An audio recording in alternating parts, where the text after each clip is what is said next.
Bonjour, donc c'est Gourbi. Donc je vais vous présenter à travers cette vidéo donc comment je procède dans les grands traits pour fabriquer mes flotteurs.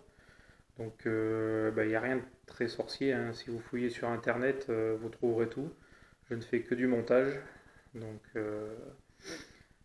il vous suffit d'aller sur internet, je vous les mettrai en lien sur la vidéo.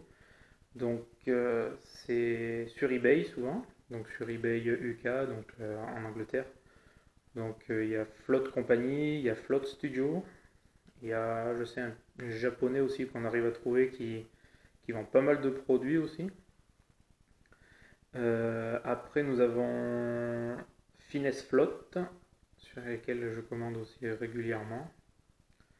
Donc voilà, je vous mettrai tous les liens sur les commentaires ou autres de la vidéo.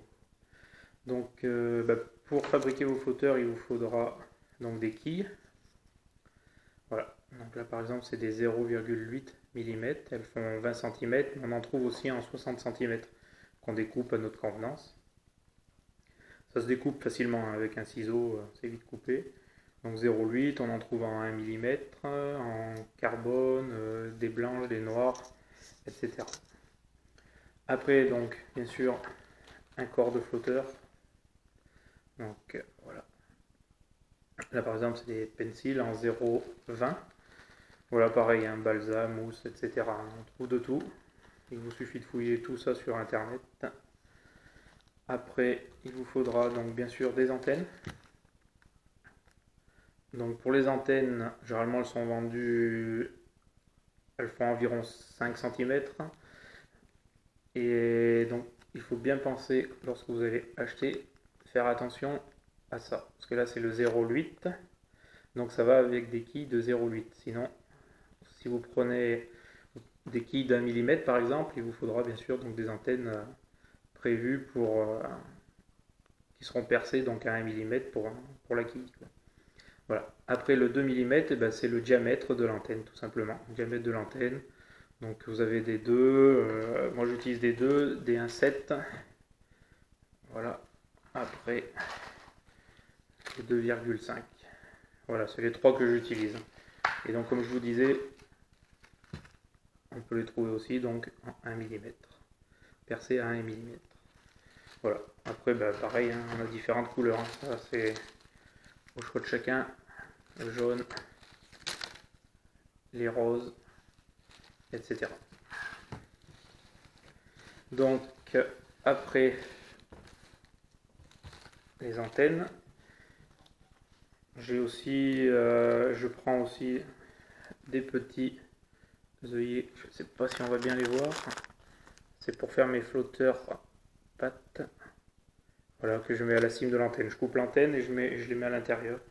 Donc ça c'est une petite astuce qui m'a été donnée par un collègue de pêche, donc Aurélien, que je remercie car ça, moi pour les flotteurs à pattes j'aime bien. Donc depuis j'ai adopté. Après il vous faudra de la peinture acrylique, de la colle bleue et après il vous faut du bouche-port qu'on trouve en magasin de bricolage, du vernis marin, pareil, magasin de bricolage, du papier à poncer et je prends aussi les petites limes à ongles de madame. Donc voilà, pour le montage, un autre petit truc aussi, tant que j'y pense, c'est par exemple pour les œillets comme ceci que l'on met donc, juste au-dessus du corps de ligne, juste au-dessus du corps de flotteur, pardon.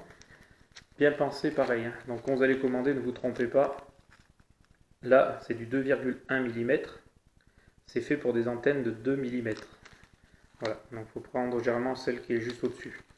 Mais j'ai pu voir aussi, je crois qu'ils en faisaient aussi, par exemple 1,7 pour 1,7 et ça passe très bien, il paraît, hein, d'après ce que j'ai lu sur internet. Mais moi je prends juste au-dessus. Voilà, comme ça au moins il n'y a pas de souci, je sais que ça passe.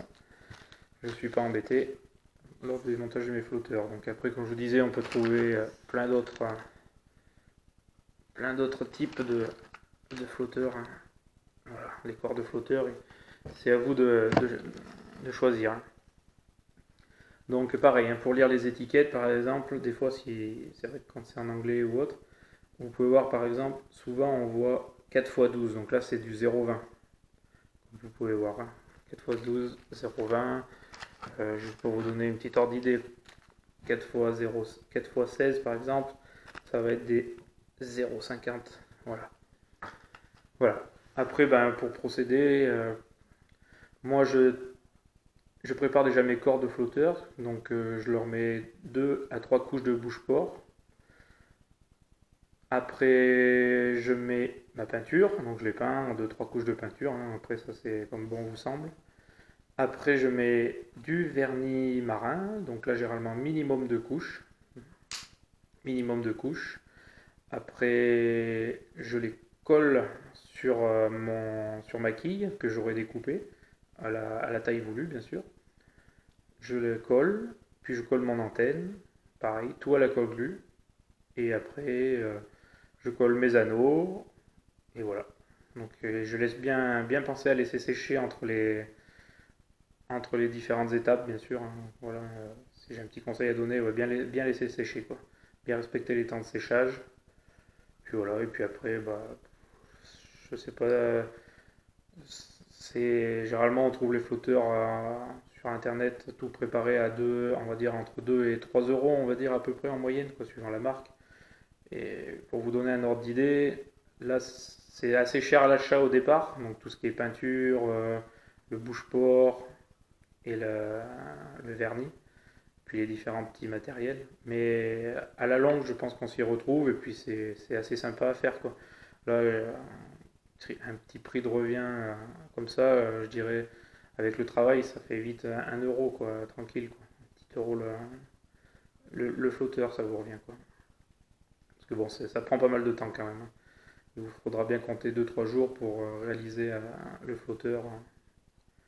Voilà. Le temps de respecter, surtout le plus long, c'est les temps de séchage, hein, c'est pas le reste. Voilà, après, bah, si vous avez d'autres questions, faut pas hésiter à me les poser et j'essaierai de répondre au plus vite. Voilà. Et ben, je vous remercie et puis j'espère que j'aurai répondu à la plupart des questions que l'on m'aura posées ces derniers jours. Voilà. Je vous remercie et puis passez une bonne journée et bonne pêche. Au revoir.